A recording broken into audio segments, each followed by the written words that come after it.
Moji Karimi, a carbon-negative entrepreneur, futurist, and the CEO and co-founder of Cemvita, is using industrial biotech to recover natural resources without environmental damage and wants Cemvita to become the natural resource company of the future. At the end of the day, all these companies have this relationship with nature. There's a lot of focus on the carbon footprint, but the environmental footprint could be even more detrimental. Oil and gas is not like a nice to have luxury. It's fundamental to the. You could produce that at the cost of less than $1 per kg. These companies have these 2050 goals. Do you think they will reach their goals? If they say we're a natural resource company, we used to produce hydrocarbons, now we're using the same assets to produce. I want to start with who is Moji Karimi, because I looked at your Instagram bio and it says dad, dog, husband, entrepreneur, hustler, foodie, raging Cajun, half virgin, half alien. Can you speak to that a little bit? I forgot about that. I had all those things out there. Can you speak to that a little bit? Give us some insights into your background, experiences, and the journey that's got you to where you are today. Yeah. So if I was to just kind of maybe describe, I like to think of myself as someone who's really passionate about innovation. So innovator is at the core of who I am. But I've realized that I also have this aspect of really adding more kind of science to that, to the process of innovation, as well as, kind of the creative, artistic aspect to it. And you see this, I've found myself gravitating towards certain profiles of innovators, artists and creators, as well as scientists. And it's just a bit of mix of all. And that's what I'm hoping to kind of further nurture and use as a platform for, enabling the things that I like to see in the world. And that feeds into that kind of the futurist, this almost an obsession with the future that I have, that I'm trying to kind of manifest in the work that I'm doing, even on the startup side, bringing ideas from an idea to a reality in the world. And then just touch upon a little bit about your background and your journey. So where did it all start? Yeah, my background, I grew up in Iran, went to college for petroleum engineering. I moved to US in 2008 to kind of pursue further education, petroleum engineering. I did that and got my first job in oil and gas. That's when I moved to Houston, which is kind of the center of gravity for the energy industry, and worked in one of the bigger companies in oil and gas. And after a while realized, that entrepreneur aspect of myself, and that wanted to kind of more fast-paced, more control in the process, and decided to join a startup to see how that's like being at a startup and kind of learning the process a bit more. And once I did that, I felt, okay, I'm ready now to take the steps to do something of my own. And, that was back in 2016, 17, kind of those thoughts, and partnered up with my co-founder now, Tara, who's also my sister, which we'll talk more about, to start Cemvita. So yeah, since then we've been now at that for about 7 years. Nice. And what was that pivotal moment for you to decide to start up Cemvita? What did that process or conversation look like with your sister? Like, was there a key moment or a gap you saw in the market where you're like, okay, we need to do something about this? Yeah, I think people like to really make that to be this kind of glorious aha moment. It wasn't like that for us at all. It was more of a systemic approach to understanding the landscape of the market and keeping an open mind to opportunities. And the opportunity came in this kind of gray fuzzy area between biotech and energy and heavy industries, where it's really less explored. But I've gotten to learn more about that fuzzy area through the previous startup, which is a company where we commercialize DNA sequencing in the oil and gas industry. looking at DNA of microbes in the oil and water and rock. And we're building this kind of a 23andMe type maps where you could look at a sample and be able to say, this is from, the Permian Basin, this specific formation. And because our main investor at that company was Illumina, which is a really big DNA sequencing company, I learned from them about biotech. And I realized the potential for biotech.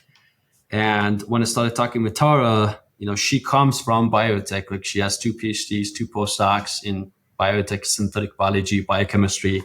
So we started just to kind of sharing ideas and, realize, okay, if we were to do something together, what would be the range of ideas where this could apply to? And it was a bit of a unexpected idea because, I'm going on drilling rigs in Midland. She's working at the Texas Heart Institute on like tissue engineering and stem cell programming. But that's precisely where we saw the connection. Is like, if we further explore that gray area of interdisciplinary sciences and deep tech and what that could enable. So we started off, we didn't have all the answers at the time, but as we could get into it, for me, it's about the process. It's more about the process than that. What is the exact initial idea to start with? So yeah, that was the initiation. Hey, myself personally, I would love to start something with my brother one day. I've got a younger brother, and I think, if we did something together, it would be really good because we have the same kind of mindset. But, externally, you hear those comments about things not working out with family members, but they tend to come from people who don't work with their family members anyway. So it's nice to hear that you've got a successful relationship with your sister and you kind of separate the boundaries of who does what in the organization. So how did you come up with the name Cemvita? What does it mean? Yeah, so the kind of backstory of that is, when Tara moved to US and she was doing research at Tulane University, she had all this realization and all these really scientific ideas that were just really unique and in some ways really refreshing. So to the point that it was almost like, wow, like I have all this stuff in my head and it's all too much, So I encouraged her to say, you should consider just writing a book for one of the technical publications to share this knowledge that you have with the world. And also as a way to have that peace of mind that, okay, it's not just in my head, it's recorded, it's published, and just move on, right? So she ended up doing that, and that became a Springer book that is published now. And the book is about how basically we as humans are really good at converting mass to energy. Let's say we burn wood, right, to produce heat. But we know very little about how to convert energy to mass. Whereas we have relativity of energy and mass, with Einstein, and that's more about the physical systems. What Tara was trying to explain was that in biological systems, living things, you have energy and mass, but you have this third element that she calls code or information that is embedded in the mass that also has an energy state.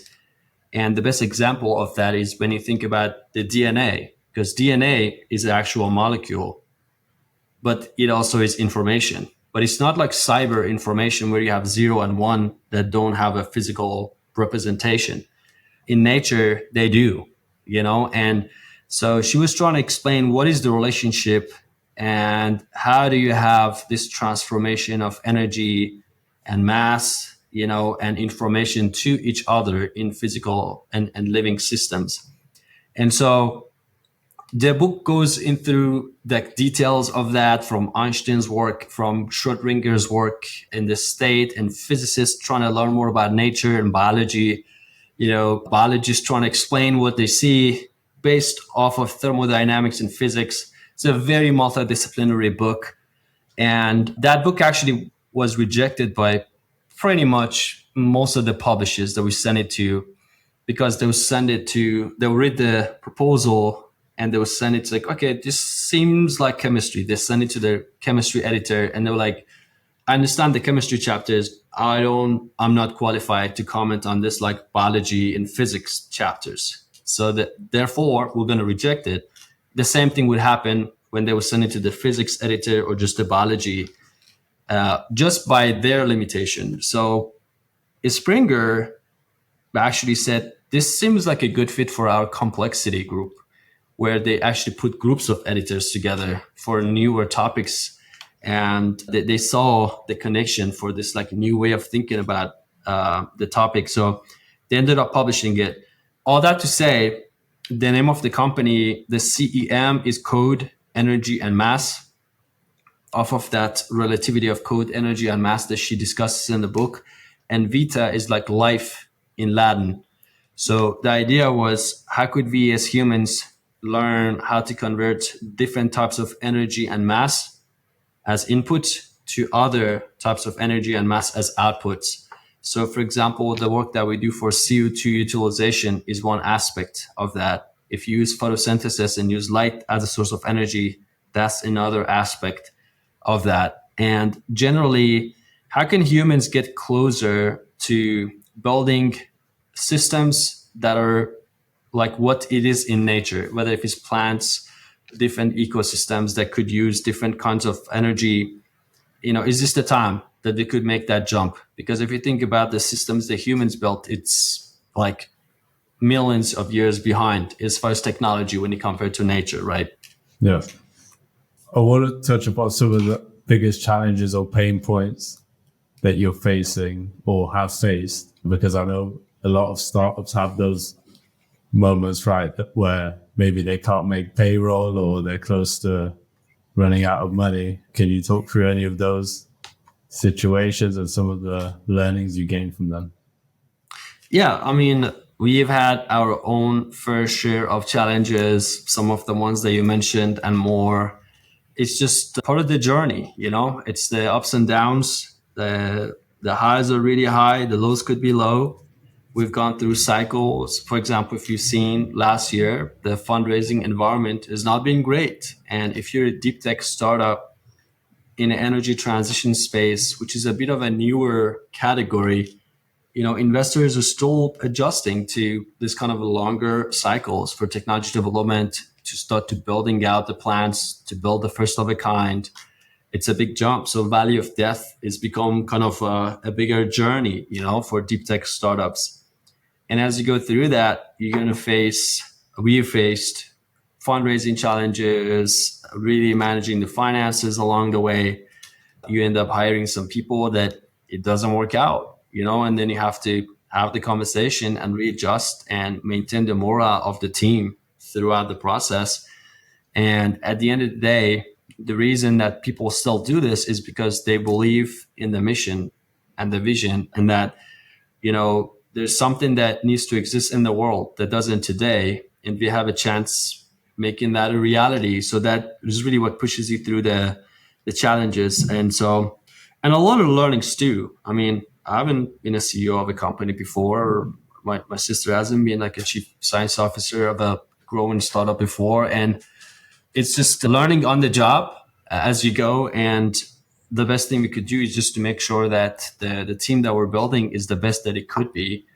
And a mix of kind of really young energy as well as, experience and someone who's actually been there, done that, but not in a way of forcing this is also the only way to do it, and keep an open mind to different approaches, that we could test out and see what works for us, because the environment changes, the nuances of the industry changes. So that mindset of innovation is kind of core to going through those challenges. Yeah. So you touched on mission and vision, and that's what can really hold the team together. So what is your mission and vision for the company? Yeah. So the vision is basically to bring biosolutions to energy industry and heavy industries in general. And I truly believe that this is the time where traditional heavy industry, kind of oil and gas mining, should start to see industrial biotech as a much bigger tool in their tool set. that they could leverage because the cost has come down. Some of the early applications have become more obvious, And in terms of the mission, I mean, really what we're trying to build towards is a future where you have companies that they don't introduce themselves as we're an oil and gas company or we're a mining company or we're a petrochemical company. They would just see themselves as we're a natural resource company. Because if you think about it, at the end of the day, all these companies have this relationship with nature. That's where they get their feedstock, the minerals, right? And then they do the transformation to the end product. But right now they're focused on the act of like what they do, as opposed to the bigger picture of what they're trying to accomplish. And that's quite limiting.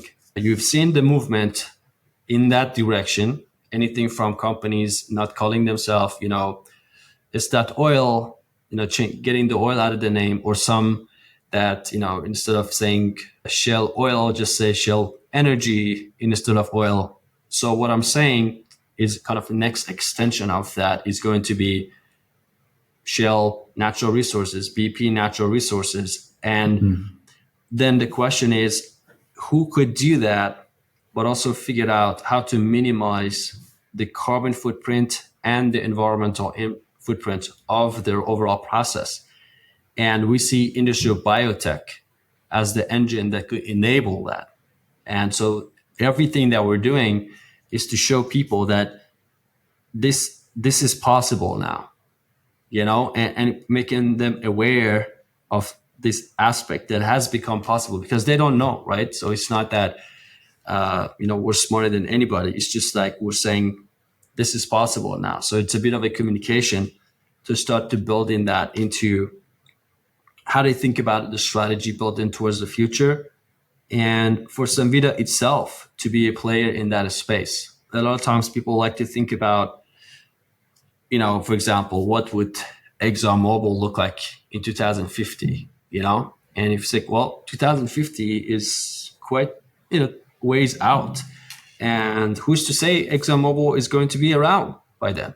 I mean, it's a long time to thrive or to not thrive. And you look at SpaceX, you look at Tesla, both about 20 years old. Companies of that kind of impact, just 20 years old. So that gets me thinking that, okay, by 2050, you can have a whole new generation of companies that have different business models, that have different suite of technologies that they use. And who knows, maybe some of those companies haven't even started yet. Maybe they will start 2 years from now and grow into that massive impact by 2050. So this is kind of what I was talking about the obsession about the future and thinking about the possibilities and kind of building back. And for Cemvita, we're making a bet on being a natural resource company of the future and using industrial biotech as the engine. So that's definitely an interesting way of thinking about it. I've not really thought of, everyone should be using the term natural resource company or moving in that direction. I think everyone's just segregating, oil and gas and the different things they work on. But at the end of the day, like you mentioned, it's all coming from the ground or coming from nature. I saw on your website, you have a pretty audacious goal of removing 250 million tons of CO2 from the atmosphere per year by 2050. How are you planning on achieving this goal? Yeah, so that's just building off of the projects that we're doing, because a lot of times we capture two kinds of CO2. Some could be from what is called point source.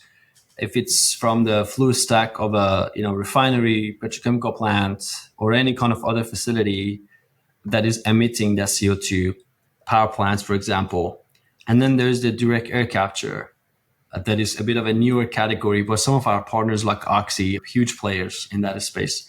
And so that exercise was really going through, okay, if each of the plants that we build is able to, utilize, say, 300,000 tons of CO2 per year, and then we kind of build that workflow to see, okay, how many of these can be actually built by then, and what does that add up to? So that the number that you see, I would say more of a conservative estimation of that. And I mean, apart from that, there is a lot of CO2 that could be avoided through our work as well, which is not counted in that number.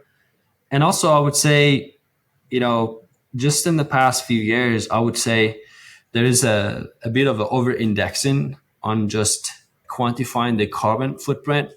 My worry is that is kind of moving the attention a little bit away from environmental footprint, which is really harder to measure because it's not just one thing.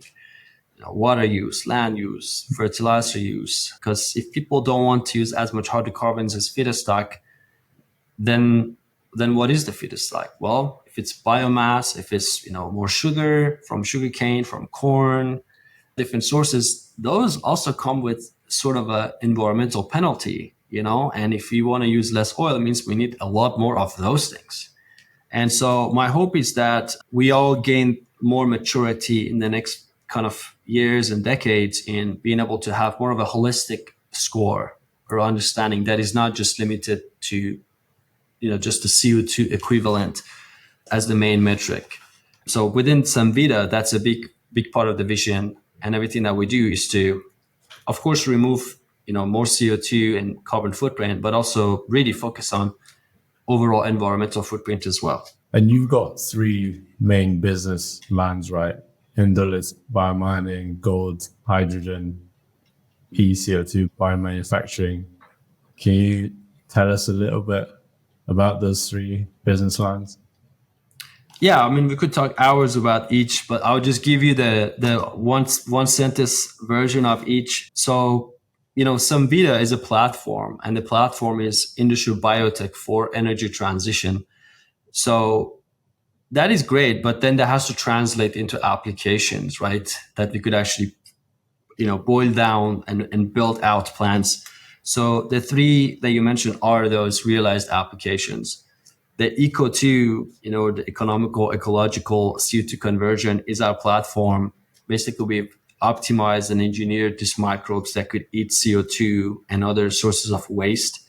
And they grow, and their body, their cell contains, 40 to 60% of what's like lipids or oil, which is quite similar to soybean oil. And if a bit more about soybean oil, it has a lot of use cases in industries. One of those main use cases is to produce sustainable aviation fuel. And so for that Eco2 business line, that's a huge focus. That's where and why we have the partnership with United Airlines to supply this. And going back to what I was saying earlier is, the world is going to need a lot more soybean oil if you are to produce the amount of sustainable aviation fuel that we need. But that comes with the limitations of agriculture, all that. So this is our way of actually producing the same end product, but in a lab, in a facility that we control. It's not limited to the environmental parameters. So that's Eco2. Then we have Endolith Biomining. And so that's where we have optimized and engineered microbes that could have use in 2 metals of focus. First one is copper. And so this is for bioleaching of copper. If you know a bit about the mining, what they do is, when they remove all the ore in the copper mine, they stack them up on a heap. And then from the top, you spray sulfuric acid, typically, to separate out the copper from the ore. And there's this other practice called bioleaching, where they actually spray the microbes, and the microbes do the same reaction and separate the copper. And today, about 15 to 20% of the world copper is made using bioleaching. So microbes are already used in the mining industry extensively. What we're doing is working with big mining companies to better optimize those microbes to maintain their recovery and make sure that they are separating as much of the metal as possible. And this is important because similar to oil and gas, a lot of the low-hanging fruit is already picked. So you have just very low-grade ore. So it is more important to maintain economical viability of the projects. And one way to do it is by having better recovery, right? So that's copper. And then we have a program for lithium. And this is where we have a microbial system for extraction of lithium from lithium clay, which is different than brine. In the US, we have this kind of a clay belt that goes through several states from Nevada to Arizona, New Mexico, down to Mexico. And we have this new method of separating clay from lithium clay. And these microbes are quite selective just to lithium, and they leave behind a lot of the impurities like calcium and sodium. So it's just easier to post-process. So that's the biomining. And then just to close the loop on gold hydrogen, it's a completely different way of producing hydrogen where we go to depleted oil and gas reservoirs. And this is not for shale. This is more for conventional oil and gas where you have porosity, permeability in the subsurface. And as you may know, a lot of these assets, we're never able to produce 100% of what is there, right? So maybe we extract 30 to 50%. So you still have a lot left. And we deploy this package of microbes and nutrients, and those microbes basically eat the oil and produce hydrogen and CO2. The hydrogen we produce, the CO2 we re-inject. And so that's what they call gold hydrogen. We could produce that at a cost of less than $1 per kg at a kind of a carbon footprint similar to green hydrogen. And the commercial metric is to be able to produce 1 ton per day per well. So you could think of it as subsurface biomanufacturing of hydrogen as a way for us not to be limited just to, there's hydrocarbons here, let's go find it and produce it. But to say, what if we could actually turn that reservoir into a bioreactor and actually produce the things that we need today and in the future? And if it's not hydrocarbons, well, maybe if it's hydrogen, maybe it's ethylene, maybe it's other compounds. So it's a bit of a, subsurface biorefineries concept, starting with hydrogen as that, starting product.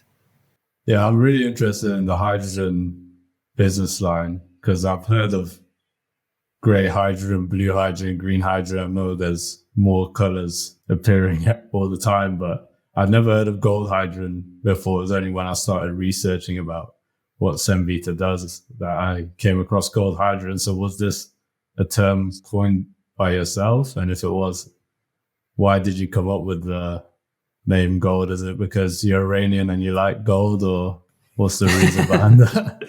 Well, I'm Iranian, not from the UAE, right? But the way we came up with the name was really, there's a lot of legacy in oil and gas. And if you think about the hydrocarbon era, oil used to be kind of the black gold, right? And the concept here is, okay, well, now hydrogen could be the next subsurface gold, basically, that still uses oil as a feedstock, but without the emission, So gold hydrogen was born that way.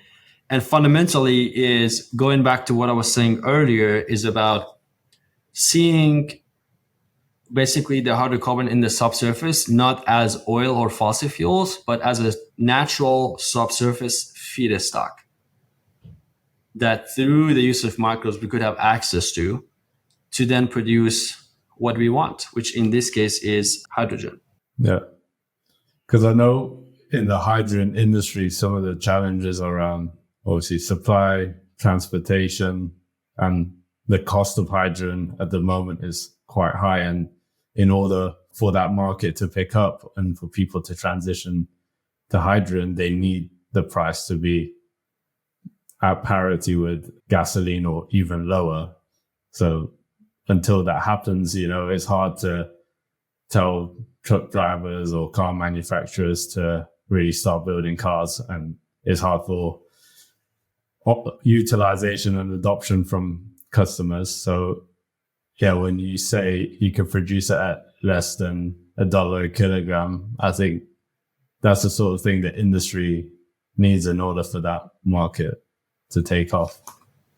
You're exactly right. And it's one of those things that, it's more exciting for a company to announce a big green hydrogen project than to announce, we're retrofitting, say, a refinery to do X, or that we're reinventing our subsurface reservoirs to do X, But the reason that this kind of a cost benefit is there is because we're reinventing this infrastructure that is already there. But a lot of times when people think about infrastructure, they're thinking about surface. They're not thinking about subsurface.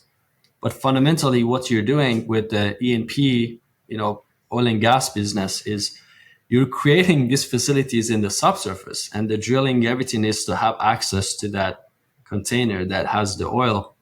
So it's kind of not efficient just to do all of that, just to get the 20%, 30% of the hydrocarbons they could recover, leave 50 to 80% of the feedstock in the subsurface and just leave to go start over again. And you think about what is really the fundamental reason that has allowed SpaceX to be as innovative as they are and to really change the cost curve for space exploration is because they figured out how to reuse the rockets and not have to just use it one time and just have to build another one. So it's the same concept here. If we've done this once and understand the subsurface reservoir and all these properties, why not then turn it into a subsurface biomanufacturing facility if we have the tools to do so through the use of microbes and the use of petroleum microbiology understanding of the reservoir. So that's kind of the vision for that. And I also agree with you in terms of use cases. In our own work, we do a lot of homework around where is it that we have the right infrastructure in the subsurface in terms of the reservoir temperature, pressure, permeability, salinity, all of that stuff. But also we have to think about, well, what happens to the hydrogen once we produce it?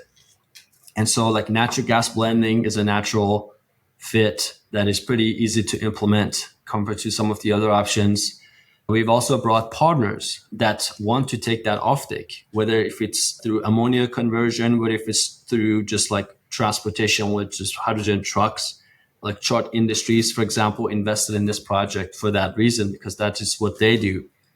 And for our company, we kind of had to take a step back and see, we really want to focus on our strength, which is making sure microbes do what they're supposed to do.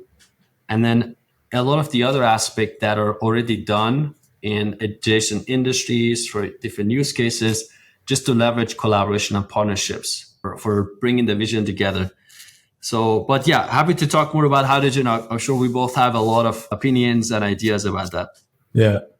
And you talked a little bit about mining and you talked about lithium, and I want to talk about that a little bit because I think there's this massive push towards electric vehicles, and obviously for the batteries you need lithium, and people don't really talk about the CO2 emissions and the impact to the environment it has for mining lithium.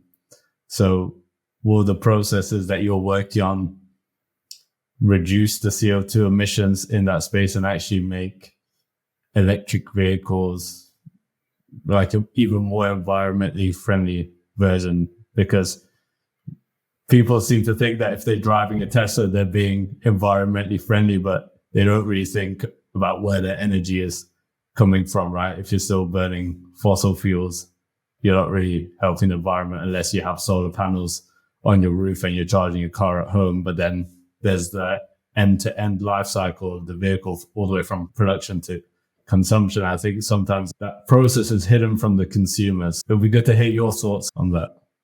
Yeah, I mean, as you know, there's like layers and layers of in-depth analysis and information that goes into how sustainability should be viewed.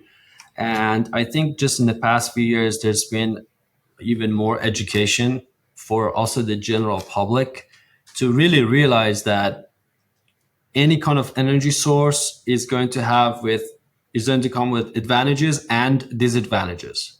And none of these come without any penalty, and for mining, that took a while to realize. And that environmental penalty, there is also a lot of geopolitical and social risk that is associated with mining. For something like lithium, it's a little bit different. There's the logistical issues with how much of the processing happens in China, and in the US right now, for example, that's viewed as a issue of national security, the supply of critical minerals to be able to enable the energy transition vision that US has. For some others, it's more of a social issue. Like if you think about cobalt and the Republic of Congo and the way the metals are mined. But there's this bit of, if it's not in my backyard, it's fine. But if it's here, we want to apply these other sets of principles. And I think we're all just learning more about how connected everything is. And we should think really holistically about these things and educate everyone about what goes into their decisions and not make it into this like very high level superficial, if you drive electric car, you're a good person. If you don't, you're a bad person type of thing. So what we tried to do was, again, to give the mining industry more tools in their toolbox and trying to, on one hand, be more efficient. That's always number one. Be more efficient in what they're doing. And that a lot of times translates into lowering the cost compared to the status quo that they are doing. And if you could do that and have additional benefits in terms of lowering the carbon footprint and the environmental footprint, then of course, like, why not do that? Let's do more of that. And I've found, as someone who's actually worked in the industry, that is always the best way to approach the problem, as opposed to trying to sell something just because of the environmental value of it. The challenge is, if you think about the mining industry compared to the oil and gas industry is being asked to produce less, to not explore new assets, and to reduce the environmental carbon footprint at the same time. Mining industry is being asked to reduce their environmental carbon footprint, but they're also being asked to increase their output by like 10 times, 100 times across the next few decades. So it's a really big challenge to increase production and also maintain your footprint. And that's really where innovation comes into play. One quick data point that I'll mention is when you look at, say, a bioleaching operation, where the status quo being the leaching, where they use acids like sulfuric acid, typically, 30 to 40% of the capex of the building out the operation is to build the sulfuric acid plant just to supply enough acid to run the operation. So that's already like a massive part of the whole endeavor, is to set that up, and then you have to deal with it with the post-processing. In other cases, it leads to what is called acid mine drainage, where you have these ponds of like pH 2, 3 water that is usually also next to some town. Once in a while, these end up in the news because they find their way to the aquifer and start to cause other issues. So that's an example of what I was saying earlier, that sometimes there's a lot of focus on the carbon footprint, but the environmental footprint could be even more detrimental, and it's just definitely not to be ignored. And we have to find a way to be able to do this in a apple to apple comparison. So we talked a little bit about mining industry. I want to switch towards the oil and gas industry now. What do you say to those people that say the oil and gas industry needs to go away? Because it seems like a lot of people are misinformed about what the oil and gas industry actually does for society. I think the focus should be more about making the extraction and the process more sustainable. But I think people are misinformed, thinking that, you need to just shut it down and move away from oil and gas, but don't necessarily understand all the use cases of oil and gas, and may not understand that this is a transition and it takes time and we can't live without it. Like, if we shut down oil and gas, you'll be having cold homes over your winters, and you may not even have clothes or have tarmac for your roads. So there's so many use cases, but those people just see the oil and gas industry as being evil. Well, I think we need the resources. It's supply and demand, right? And the focus should be on sustainability rather than stopping it altogether. Yeah, I mean, you said it. It's one of those things that there are a category of people who think this is like cigarettes or tobacco. It's like, I don't understand. Why can't we just stop smoking, given all the bad side effects, because it's not the same. Oil and gas is not like a nice to have luxury. It's fundamental to the economical viability that exists today, that enables the lives that we have today. And it is fair to say, okay, we've come this far with oil and gas. Now let's take a step back and think through diversifying the energy sources towards the future. But that's where we got to be careful, because it is going to be a transition. I mean, we could do it more rapidly, but a lot of people are going to suffer in the process. And we don't have this common understanding. If you're talking about someone who sits in developed country making those decisions compared to other countries that are still trying to move one step up from not having to burn wood to make their food, and who are we to decide about what they should or should not use, for their economical prosperity to enjoy a bit of what we have, So it's a very complex problem. That's why you have, COP 28 coming up and the previous ones as a hope for the world leaders to come together and say, okay, what framework can we introduce that allows economical prosperity in certain regions while demanding others to slow down a little bit or pay more price to develop the diversified resources, and then try to match these in a way that we all move towards sustainability, in a way that we could manage the emission profile that we have overall. But it's a tough challenge, and a lot of it just comes down to, as far as the education across the board. In my own work, I go to oil and gas conferences. I also go to conferences that are more attended by environmentalists. I talk to advocates for climate justice, because I want to understand the frame of mind, and I found the solution is not also kind of try to sit someone down. It's like, no, you don't understand the engineering. Let me explain to you this. It's a matter of how people feel about the issue. And once they also realize that, this perception that people have of oil and gas industry, and it's just some kind of capital who's just doing stuff and just not caring about the environment, is really not true. But we just need to ingrain this industries a bit more, as it's happening right now. Like, even when I was pitching for our Series A to VCs out of California and New York, they're like, oh, you're based in Houston. And that was not viewed as like a positive thing. I could feel like they would have rathered to hear that we're based in California, But more recently, when I was pitching for our Series B, they actually liked the fact that we're based in Houston, because it meant that we're closer to those who are actually building the system, so that engineering knowledge and building the systems is there more. So that's kind of already happening, the communication across the spectrum. I think over time, maybe there hasn't been that much of a focus from the oil and gas companies on sustainability because of,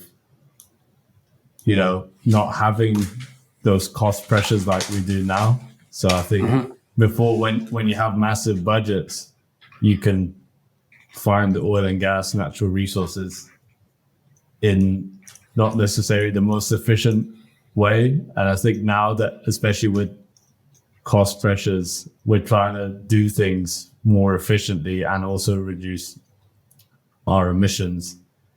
But I also see oil and gas companies maybe not necessarily want to be that sustainable, because there's a cost associated with that as well. So why should we move towards these sustainable solutions if they don't make us any money? Like, why would we reduce our profit margins for more sustainable solutions? What are your thoughts on that? Because I know with what you're trying to do is spread the message that, yeah, but you can do this in a cheaper way and be sustainable at the same time. And it's not a trade-off. Mm-hmm. Yeah. So it's a question of short-term versus long-term. And especially for public companies, how they're treated by Wall Street also dictates like what decisions they could or could not make. There was a bit of a kind of a momentum built around incorporating ESG as a bigger metric. I feel that it's kind of slowed down a bit since 2-3 years ago. It's also a question of timing. Like BP tried to be beyond petroleum like 15, 20 years ago, like 10, 15 years ago. And it was just the timing was not there. So that wasn't rewarded as an, kind of a strategy. And this time around, companies have these 2050 goals and they're building towards that. The challenge is how to maintain the core business, right? And provide enough revenue to be able to fund what your future is going to be. It's kind of a classic innovator's dilemma. If you read that principle, and it requires you in some ways cannibalizing some of the existing business to reinvent yourself into what your future is going to be, because otherwise others are going to do it for you. It's the same, yellow cab and Uber story, right?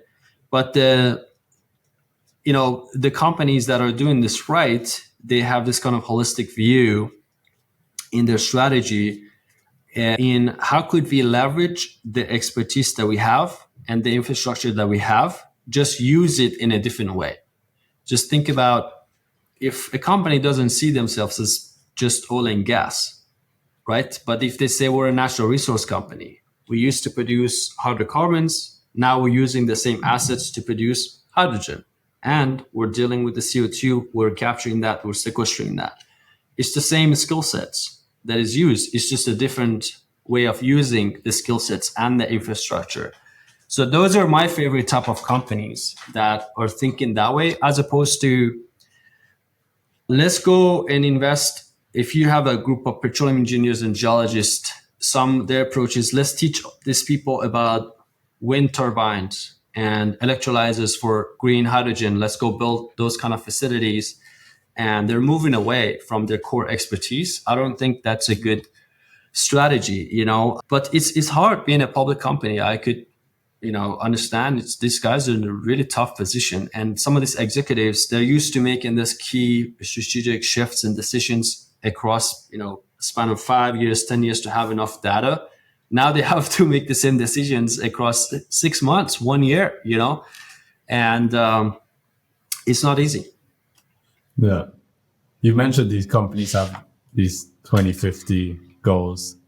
Do you think they will reach their goals with the way they're making their decisions right now, or some of the initiatives they're working on? Or do you think they're going to be way off when we get to 2050 if they continue as they are today? I think some will, some won't, and when this kind of trend started, a common issue was like the team that is there 2050 is not going to be any of these people. So I mean, why should they really care? Like they could promise anything, it's just they won't face the results, right? And that drove this kind of momentum around, okay, well, let's break that down. What is then 2025 goal? What is 2030 goal? And in more digestible steps towards the future.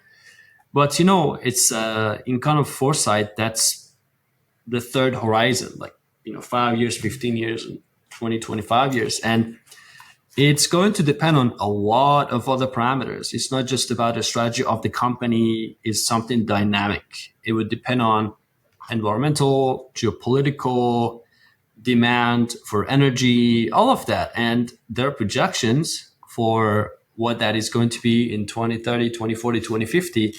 But those projections also use a lot of assumptions.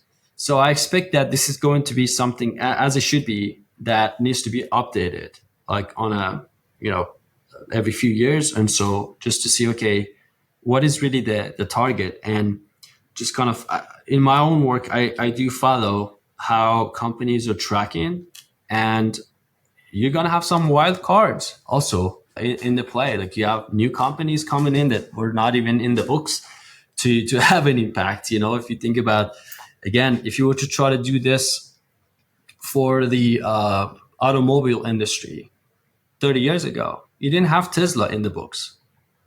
And look now, I mean, it's really hard, right? But it's really exciting to think about. And the fact that people are thinking about 2050 and try to set these goals as aspirational and for others more tangible visions, it's something that, is attracting a lot of young, talented people who want to make a difference to be part of it, because those are going to be the ones who are still, in the industry by 2050. Yeah. So I actually want to move on to young, talented people, because I think that's the core thing to make a business successful and make the most impact. So just talking about some of your leadership styles and the people you're hiring, how are you building a high performing team to work towards the vision that you have in Cemvita? Yeah, so we have a very multidisciplinary team. I would say out of everything we've done, I'm the most proud of the team that we built. Because for us as a deep science and technology company, that's really core to everything that we do, is through the team and what they bring to the table. So we spend a lot of time in terms of understanding the profile of the scientists, engineers, business people that would do well at Cemvita, that are mission minded. So we have specific core values that they look for. There's being mission minded is one, being pioneering and persistent is another one. You have to be pioneering because we do a lot of things that are first time that someone is trying. They should find that exciting, not just intimidating. And that's pioneering. And also they have to be persistent because it's accepted that you're going to run through failures. So if you're not persistent, you're going to have a hard time. You have to also be caring and candid in the process to grow, because you come in here with a certain state, but then there's a lot of growth that happens, and then to be responsible for results. And this is a combination of things that in our view is a good starting point for kind of finding those A players, or those with really high potential that could thrive within the Cemvita system, I would say. Yeah. And just on your personal development and some of the skills you have, how did you identify what you're good at, and how did you identify some of the areas you need to develop? Like you mentioned earlier, it's the first time you're becoming a CEO. So what did you identify as your strengths and development areas? Because I know a lot of people listening to this, maybe trying to find their path or navigate their path for their future career. So can you talk about that a little bit? Man, that's a lot of self-discovery, a lot of asking yourself the difficult questions, a lot of just going away and just thinking, which is simple, but it's hard to find the time these days to do that. And being honest with yourself, For me, also the question was like, what kind of CEO do you want to be, in the context of what I already kind of learned about myself and what I said earlier about the innovator with the science element and with the creativity element, and how that helps me do what I could do to move the needle inside the company. And that brought more clarity for me compared to, say, me wanting to become like really the expert in like finances, or the expert in technology. And so the clarity was that, okay, the way I could use those skills is to really double down on my strengths and kind of the messaging, the creativity aspect in our marketing, and really the rest is learning about people so that I could hire the best when it comes to the CFO, the chief technology officer, and have that person be, someone that they do see that as their being and their mission and something that they're really good at. And if you could accomplish that, then we're in good hands, because at the end of the day, the job of the CEO is to find people that are better than you in those functions and just remove roadblocks on a daily basis so that they could reach their full potential. And that feeds back into the overall benefit of the company. And of course, you have to have that messaging and communication part to be able to fund the company so that you are able to attract the best and provide fuel for the bus to keep going, right? Nice. I want to know more about what's next for Cemvita. Let's say in 20 years' time, you look back at Cemvita's legacy, what is the one change or impact that you would want to be most remembered for? Well, I'd like to kind of, and we do talk about that in those terms inside the company too, and we call it the legacy. What is really the legacy? And I'll tell our team members, when we're 85 or if we're catching up, what would be the thing that you mention as your legacy in Cemvita? And we go in through kind of these tangible examples. For example, we have this bridge in Houston that passes through this ship channel, and you see all the petrochemical plants, and it's like, well, if we could one day cross the bridge and see, green biorefineries that don't have emissions, we could actually do that. Like that could be our legacy, and working towards those. So as a whole for Cemvita, what I would love and hope for us to accomplish is to be able to bring industrial biotech to the industry in ways that some are kind of obvious applications, some are not today, but to be the company that showed people that this is possible and grown that into kind of this new category of industrials where it should not be separated too much from nature, but it's actually in tune with nature. And it allows companies and humans to live in harmony with the environment through the use of a better understanding of microbes as these like small agents that are in nature that now we have access to, and we could optimize and control to do things like gold hydrogen, like bioextraction of minerals, and biomanufacturing. Yeah, that's an incredible legacy. I want to move towards like a quick fire round where I'm going to ask you loads of questions, and if you could answer in like 30 seconds or less, that'd be great. So the first one is, in just 3 words, how would you describe your entrepreneurial journey? Interesting, challenging, rewarding. Nice. Which book have you recently read that you recommend to every entrepreneur? More recently, it's been The Creative Act by Rick Rubin. Who's one person, living or deceased, who continues to inspire you in your work? I would say Cus D'Amato is a boxing coach for Mike Tyson. Very unique approach to life and to professionalism. So yeah, Cus D'Amato. What's one piece of tech or app you simply can't live without? Right now, it's the app that I use for my kid just to kind of track how he's doing and sleeping schedule, stuff like that. So that changes throughout time. Right now is that. Name one personal habit you've adopted in your daily life to be more environmentally friendly. Yeah, for me, it's just using less, consuming less. I think this fundamentally is probably going to have more impact. Just less things, because things cost carbon and environmental footprint to make. What's the best piece of advice you've ever been given in just one sentence?